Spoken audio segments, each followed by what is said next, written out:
नमस्कार, आप सबों को गुड इवनिंग। आप सबों को मिशन सरकारी अड्डा यूट्यूब चैनल पर मैं राहुल झा आप सबों का स्वागत करता हूं, आप सबों का वेलकम करता हूं। आज हम बात करने जा रहे हैं कि सरकारी नौकरी की तैयारी हम सभी कहीं ना कहीं कर रहे हैं। किसी न किसी सर के पास यूट्यूब चैनल से ऑफलाइन हो या ऑनलाइन हो, हम सब तैयारी करते हैं। तो तैयारी करने के दौर में कहाँ हम चूक जाते हैं, कहाँ कुछ नंबरों से, कहाँ कुछ अन्य कारणों से हम असफल हो रहे हैं। तो क्यों ना आज उस पर एक छोटी सी चर्चा हो, ताकि हम सब मिलके, आप और हम मिलके उस कमी को, उस छोटी सी कमी को दूर करें। तो कैसे करें तैयारी, इसके बारे में आज हम चर्चा करेंगे। और जो मेरे भाई तैयारी कर रहे हैं पहले से, वो कहाँ चूक रहे हैं, किन कारणों से अपने आप को रिजल्ट से वंचित कर पाते हैं, आज हम उसी के बारे में बात करेंगे। शम्स मिनाय एक उर्दू के बहुत बड़े शायर हैं।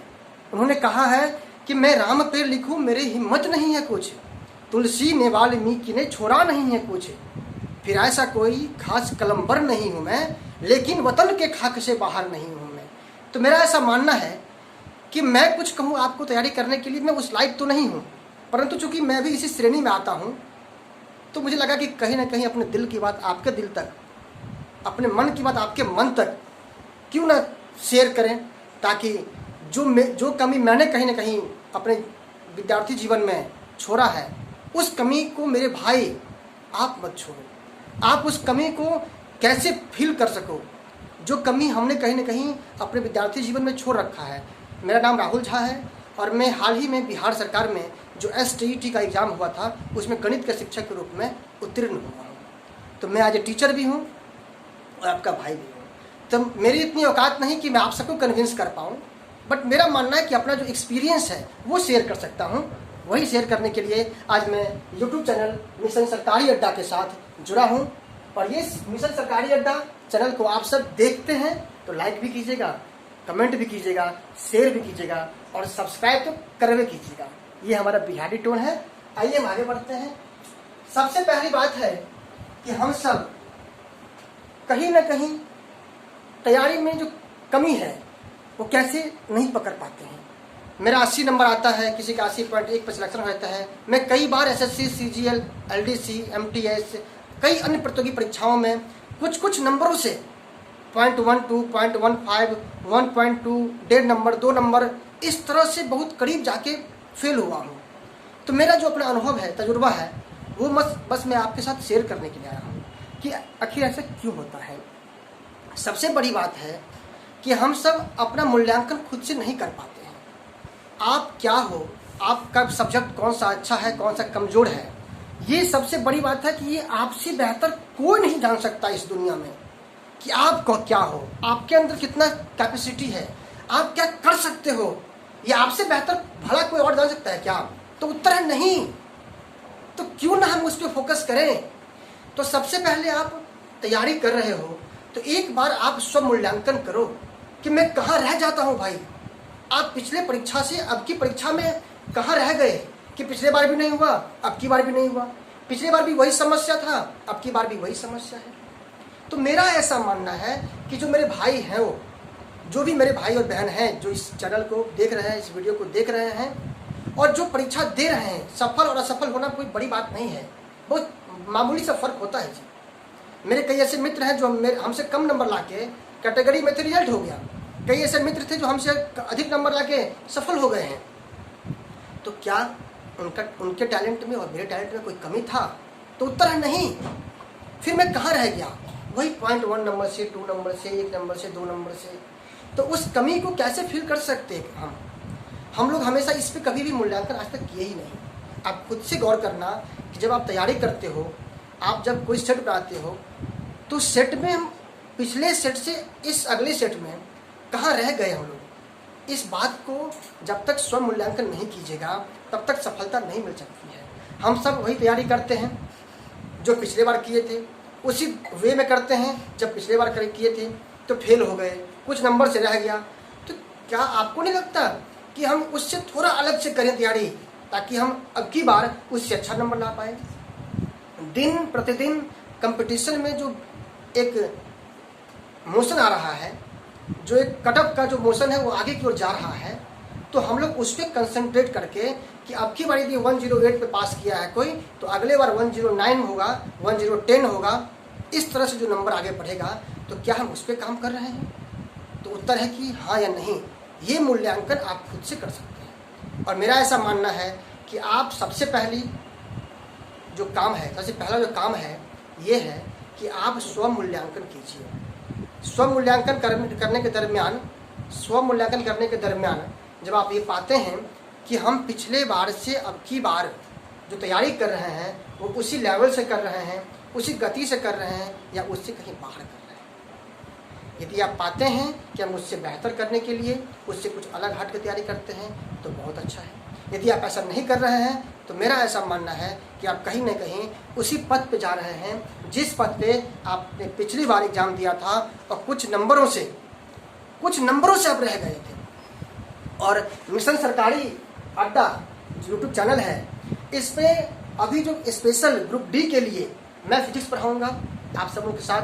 मेरे सर हैं वीके सुमन सर हैं जो गणित पढ़ाएंगे, मेरे दीपक सर हैं जो रीजनिंग पढ़ाएंगे, और हम सब का कोशिश है, हम लोग भी अभी तैयारी ही कर रहे हैं, बट कहीं ना कहीं आपके भाई हैं, आपके साथ ही कहीं ना कहीं पढ़ रहे हैं। तो मेरा एक छोटा सा कोशिश है हम लोगों का कि हम लोग कैसे इस चैनल के माध्यम से आपको कुछ दे सकें, और अपना जो अनुभव है 5 साल का जो पटना में रहने का अनुभव है, जो तैयारी का अनुभव है, मैंने कई कोचिंग संस्थान में पढ़ाया भी है, जो 1 to 10 का कोचिंग संस्थान है वहाँ पढ़ाया भी है, तो वहाँ से भी जो मेरा अनुभव रहा है उसको भी आपके साथ शेयर करूँगा। बहुत सारा चीज़ ऐसे है, हम बात करते हैं कि जो मेरे मैथ्स की फैकल्टी हैं वह है वीके सुमन सर। रीजनिंग जो पढ़ाते हैं मेरे वह है दीपक सर, और राहुल झा जो है, तो मैं फिजिक्स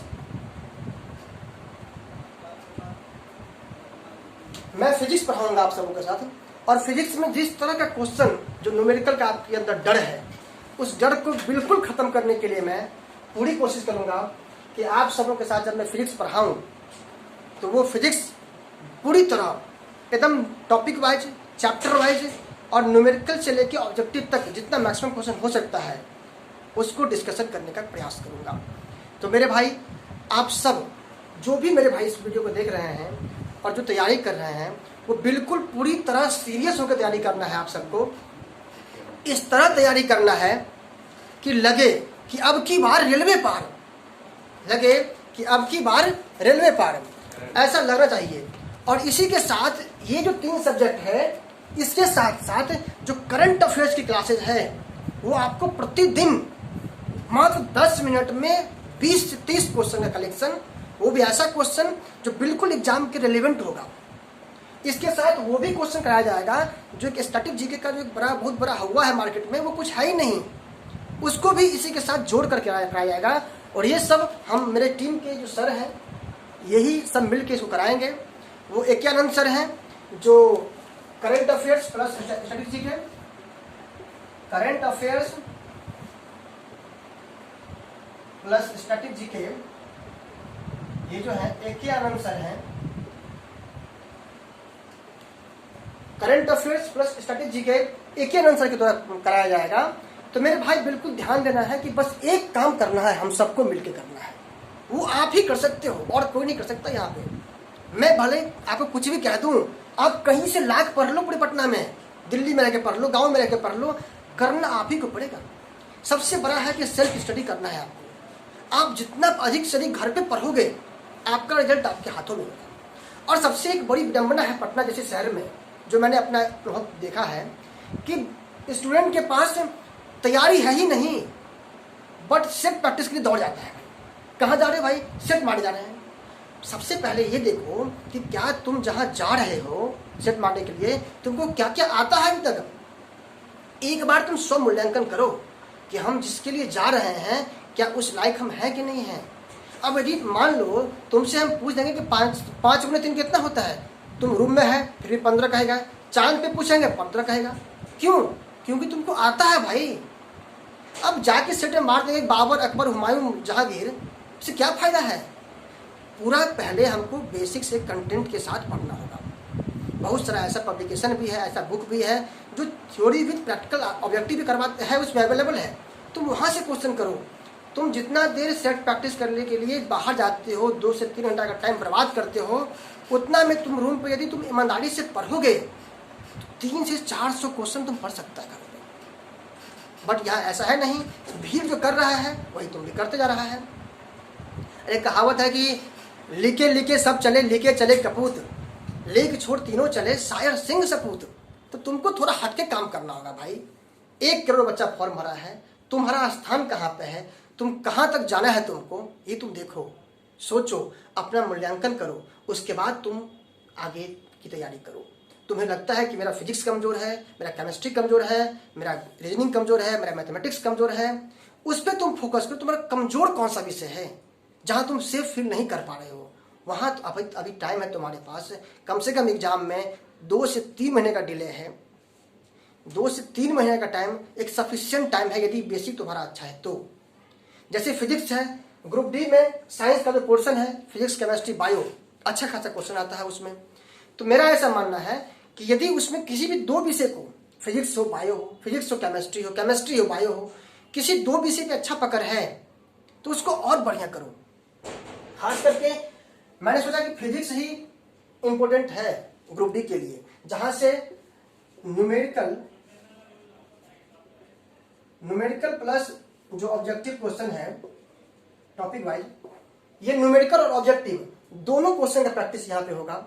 और वो इस तरह से होगा जो प्रीवियस ईयर क्वेश्चन है और जो उसमें थोड़ा मॉडिफाई होकर हो आ सकता है क्वेश्चन आने वाले समय में, हम उस पर काम करेंगे। हम उस पर काम करेंगे कि मेरे मैथ्स के जो सर है बीके सुमन सर, जो प्रीवियस ईयर क्वेश्चन है उसके साथ और क्या थोड़ा बहुत मॉडिफाई हो सकता है, हम उस पर काम करेंगे। रीजनिंग वाले सर जो हैं वे उस पर काम करेंगे कि जो पैटर्न एनटीपीसी या ग्रुप डी का पिछले बार रहा है उसको देखते हुए, उसको बेस बनाते हुए उसमें कितना मॉडिफाई कर सकता है, वो सारा का सारा मॉडिफिकेशन होने के साथ साथ आपके सामने रखा जाएगा। बस आप और हम सब ने, सबसे बड़ी बात है कि हम सब ने आप सबके लिए सबसे सॉलिड टाइम रखा है कि कम समय का वीडियो हो, ताकि आपका भी समय दुरुपयोग ना हो, हम लोग भी आपके साथ जुड़े रहें। और सब क्लास मैक्सिमम से मैक्सिमम 20 से 25 मिनट का होगा, ओनली 20 to 25 मिनट।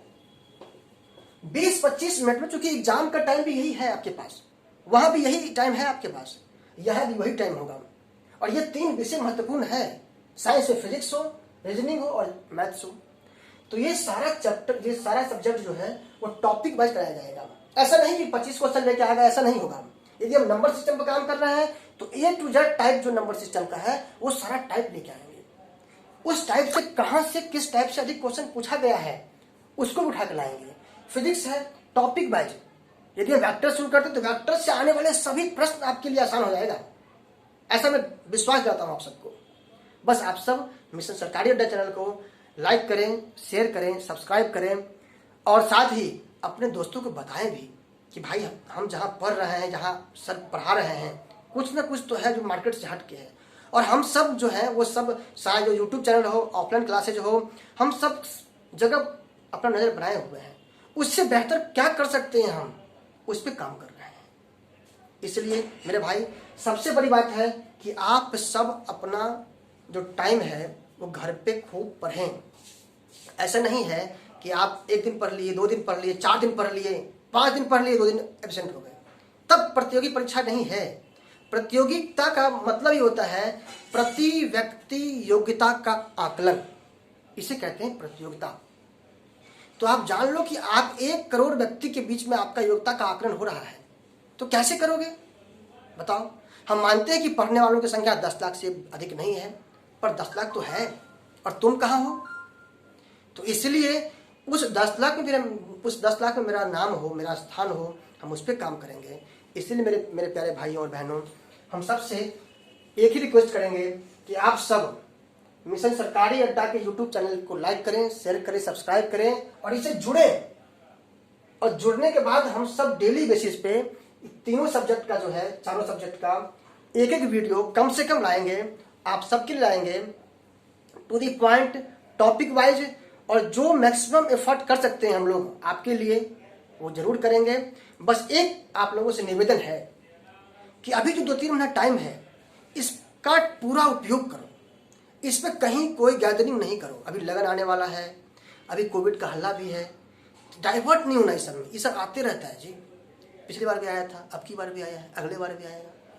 इसलिए उस पर डिपेंड नहीं करना है। ये मेरे लिए बहुत जीवन का बहुत ही महत्वपूर्ण समय है।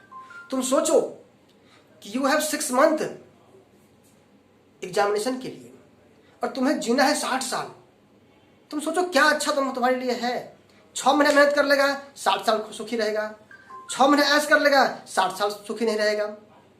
सुखी नहीं रहने का संबंध है कि तुम जिस लिए पटना आया है, तुम जिस लिए पढ़ रहा है, यदि तुम्हारा मंजिल तुमको नहीं मिला तो कहीं ना कहीं तुम डाइवर्ट हो जाएगा अपने लाइफ से। इसलिए कि ये 6 महीना बिल्कुल पूरी तरह तुम कंसंट्रेट करके अपने आप को सेल्फ स्टडी जितना मैक्सिमम हो सके करो। चूँकि स्व अध्ययन से बड़ा कोई अध्ययन ही नहीं होता है, ऐसा मैं भी मानता हूँ, ऐसा मैंने भी किया है और आपको भी मैं यही सलाह देने जा रहा हूँ। इसलिए आप मिशन सरकारी